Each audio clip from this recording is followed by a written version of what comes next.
Et maintenant, donc, place à celles et ceux que l'on ne voit jamais dans la conception d'un roman. Il faut savoir qu'un manuscrit retenu par une maison d'édition n'est jamais édité en l'état. Il est le fruit d'un travail, d'une collaboration, parfois longue et difficile, entre l'éditeur et l'auteur. Aujourd'hui, nous recevons une de ces personnes qui travaille dans l'ombre des auteurs, Édith de Buffrénil. Bonjour. Bonjour Philippe. Edith, j'ai été sur votre blog pour tenter de cerner un peu les contours de votre travail et voici ce que j'y ai trouvé, je vous cite. Je suis assurément la première personne n'étant pas issue de l'entourage familial ou amical d'un auteur à lire son manuscrit.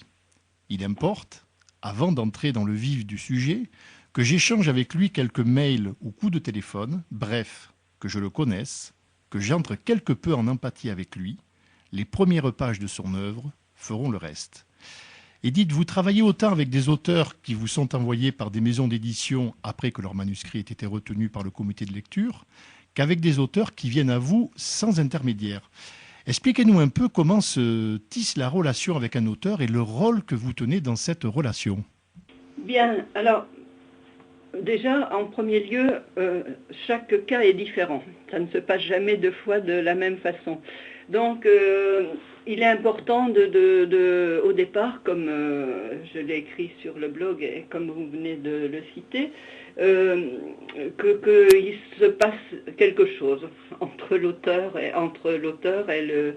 Alors je ne sais pas trop comment me définir, quelquefois c'est directrice d'ouvrage, quelquefois c'est coach littéraire, quelquefois directrice d'édition, enfin bref, entre la personne qui va travailler avec l'auteur sur le manuscrit.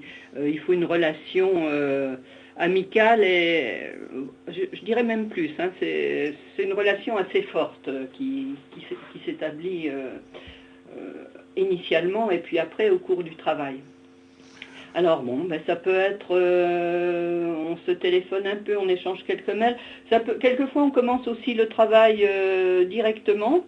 Et puis au début du travail, les échanges se font dans la première partie du travail. Le premier chapitre par exemple, ou la première nouvelle s'il s'agit d'un recueil de nouvelles. Je ne veux pas dire la correction, c'est un mot que je n'aime pas parce que c'est pas mon rôle, je ne corrige pas. Bon, je fais des remarques, etc. On va vers l'amélioration du manuscrit ou l'approfondissement, mais ce n'est pas véritablement une correction.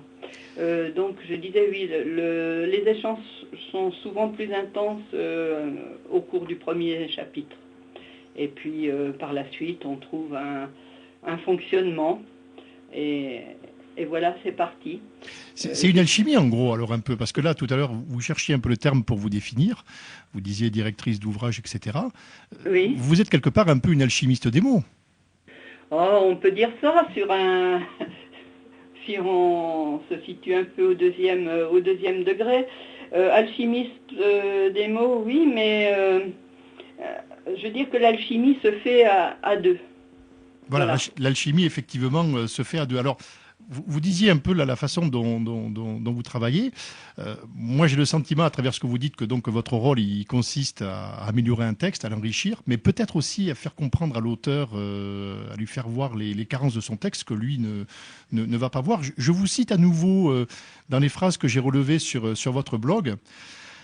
Lorsque notre collaboration commence, je note scrupuleusement toutes les réactions de ce lecteur type dont j'ai endossé le vêtement et je les soumets à qui de droit. Elle, il, me répond, accepte, refuse mes propositions. Nous discutons et arrivons à un modus vivendi. Par principe, sauf entorse évidente à la grand-mère ou quelque chose de ce genre, c'est l'auteur qui a le dernier mot et c'est lui qui, au final, reste responsable de son texte. Edith, si on devait essayer un peu de faire une proportion sur les propositions que vous faites à un auteur, combien sont retenues si on devait essayer de définir un pourcentage pour comprendre un peu l'impact que vous pouvez avoir sur un texte? Oh, je dirais 90%. Ah, quand même, Ah oui, 90%. D'accord. quand même. Euh, Quand ça se passe bien. Alors, j'ai eu malheureusement, disons qu'actuellement j'ai accompagné une vingtaine d'auteurs et il y a, disons, un cas et demi où pour lequel ça ne s'est pas passé bien, où l'auteur, bon voilà, l'alchimie ne s'est pas faite entre l'auteur, les mots et moi. Et bon, ben voilà, ça arrive de temps en temps. Mais en général, ça se passe bien. Et là, oui, 90%. Alors, quelquefois, l'auteur dit mais non, mais moi, je tiens à ça, etc. Et bon, ben voilà, c'est son... moi, je n'insiste pas, sauf si je... Bon, je disais dans l'exemple, s'il y a une erreur de grammaire évidente et hors contexte du style, parce qu'il peut y avoir des erreurs de grammaire volontaires aussi, en faisant parler un personnage, en utilisant un style oral ou semi-oral. Mais bon, dans ce cas-là, évidemment, la faute de grammaire est un exercice de style, je dirais. Mais il peut y avoir des fautes de grammaire non justifiées. De grammaire ou quelquefois autre chose aussi, enfin, quelques incohérences, pour lesquelles là je reste ferme. Mais bon, c'est assez rare en fait.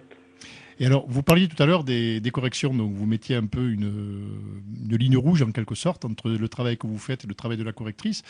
Le travail de la correctrice, donc, si j'ai bien compris, c'est une personne donc qui elle va reprendre le roman pour voir donc toutes les fautes d'orthographe, les fautes d'accord, s'il y a des espaces en trop, enfin bon, faire en sorte que le roman effectivement quand il soit lu, notamment par des puristes. Hein, et il y en a, donc, ne trouve quasiment pas ce qu'on appelle des coquilles, ne trouve quasiment pas de coquilles donc à l'intérieur du roman. Et ça, c'est pas votre rôle, par contre. C'est pas mon travail. Et généralement, le correcteur ou la correctrice n'a pas forcément de contact avec l'auteur ou contact très éventuel et épisodique. Alors que moi, j'ai un contact véritablement, je vais dire, c'est un corps à corps. Même si on ne se voit pas la plupart du temps. C'est vraiment, oui, le terme qui me vient, c'est un travail au corps du texte, mais aussi au corps de l'auteur quelquefois. Alors, c'est un peu ce que vous dites d'ailleurs sur votre blog, là. J'ai noté une autre phrase. Vous mettez « Sans me départir complètement de ma subjectivité, ce qui évaudrait presque à m'arracher la peau, j'essaie de me situer en lieu et place de son lecteur lambda, dont les réactions désormais seront les miennes, car comme par exemple chaque chanteur ou comédien a son public, chaque écrivain a son lectorat. » C'est-à-dire que votre rôle, c'est un peu de vous mettre à la place d'essayer de comprendre quel est le lectorat de l'auteur et de se mettre à sa place pour qu'il ait encore plus envie de lire ses romans. Ça va être ça votre rôle également ? Moi, je ne pense pas, oui, je pense au lectorat, mais je pense surtout à l'auteur, parce que l'auteur, vous savez, dans la vie, on ne s'adresse pas à tout le monde. Même quand on n'écrit pas, même quand dans la vie de tous les jours, on ne peut pas s'adresser à tout le monde. Donc on a de toute façon un public privilégié. Donc moi je ne connais pas l'auteur au départ. Mon rôle c'est de sentir un peu qui il est et à qui il s'adresse. Donc je vais cibler, je vais essayer de représenter ces personnes. Alors cette personne à qui il s'adresse, mais je représente un peu, enfin je voudrais représenter les personnes qui peuvent être sensibles à son écriture et le faire travailler dans ce sens. Alors quelquefois, et ne pas le faire travailler en dehors de son public. C'est pas la peine. Bon, quelqu'un qui aurait, par exemple, bon, je vais donner des exemples caricaturaux, quelqu'un qui aurait un langage très dur, etc., un petit peu trivial. C'est pas la peine d'essayer de le faire parler doucement pour qu'il ait un lectorat autre, voyez. Alors, est-ce que ce travail-là que vous nous décrivez, est-ce que ça va être le même travail en fonction du manuscrit s'il vous est adressé par une maison d'édition ou en fonction si le manuscrit vous est adressé exactement par l'auteur? Est-ce que c'est exactement le même travail que vous faites dans les deux cas ou est-ce qu'il peut varier en fonction effectivement de la demande, si c'est l'auteur ou si c'est la maison d'édition? Quand il est adressé par une maison d'édition, il est terminé en général. D'accord. Je dis bien en général. Il y a quand même un certain aboutissement. Bon, donc, quand c'est quelqu'un qui s'adresse à moi directement, ça peut être le même cas. Quelqu'un qui a pratiquement terminé son manuscrit, mais qui veut le revoir avant de l'adresser à une maison d'édition ou de s'auto-éditer.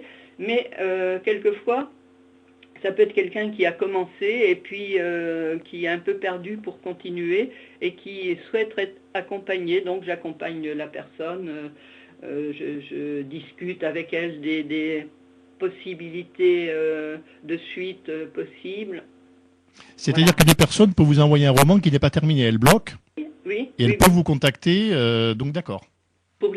Quelquefois, c'est simplement un projet. Ah d'accord. J'ai le projet, mais voilà, quel est mon projet, mais il n'est pas écrit, donc je l'accompagne tout au long de l'écriture de son projet. D'accord, ok. Et ça peut durer, dans ce cas-là, ça peut durer le temps que l'auteur... c'est l'auteur qui définit le temps la durée de la collaboration. La durée de la collaboration. Il ne le définit pas parce que c'est un peu le hasard aussi par la suite. Il a besoin d'arrêt, il a besoin, etc. Vous voyez ? D'accord, ok. Quand on travaille avec une maison d'édition, quand je travaille avec une maison d'édition, il y a en général des échéances, le roman doit sortir à telle date, donc c'est plus cadré sur le plan du temps aussi. D'accord. Alors ça, effectivement, vous le mettez sur votre blog, hein, quand j'ai été pour préparer cette interview dessus. On voit bien qu'il y a 2 pavés, auteurs qui me sont adressés donc par une maison d'édition. Donc là, vous mettez les manuscrits sont achevés et ont déjà été sélectionnés par un comité de lecture. Et en dessous, vous avez un autre pavé, auteurs qui viennent à moi sans intermédiaire. Pour certains, le processus rejoint celui que j'applique en collaborant avec les maisons d'édition, mais d'autres situations, ce qu'on vient de dire à l'instant, donc peuvent se présenter. Edith, nous allons arriver au terme de cette interview. Je voudrais faire une petite remarque très courte encore sur la différence entre correction et le travail que je fais. Quand j'ai fait ce travail de corps à corps avec l'auteur, ensuite, moi, je ne peux plus, je peux relire bien sûr le texte, mais je ne vois plus je ne vois plus grand-chose dessus. Donc, il est souhaitable, et je crois que c'est un cas un peu général, il est souhaitable que ce soit relu par une autre personne. Oui, qui elle, va avoir effectivement un rôle de correcteur. C'est ce que nous a expliqué l'autre jour, là, effectivement, un éditeur qu'on a reçu là dans notre émission littéraire. Edith, avant de nous quitter, est-ce que vous pouvez nous faire un point sur les projets littéraires sur lesquels vous travaillez et puis nous rappeler l'adresse de votre blog ? Alors, les projets littéraires, je travaille pour le moment avec une maison d'édition. Est-ce que je peux citer le nom ? Oh, allez-y, oui, allez-y. Bon, c'est Paul et Mike. D'accord. Polémique ou Polémique ? Paul et Mike. Paul et Mike. Et je termine un manuscrit avec un auteur, ce sont des nouvelles, un auteur qui a un style un peu particulier, très intéressant. Et puis je vais suivre un autre auteur pour cette même maison d'édition. D'accord. J'ai en projet, je n'aime pas travailler intensément du moins sur plusieurs ouvrages à la fois, mais j'ai en projet après d'autres auteurs qui viennent à moi librement et qui veulent travailler avec moi et avec qui j'ai déjà travaillé. Ce qui est intéressant, j'aime beaucoup ce suivi que les auteurs reviennent vers moi parce que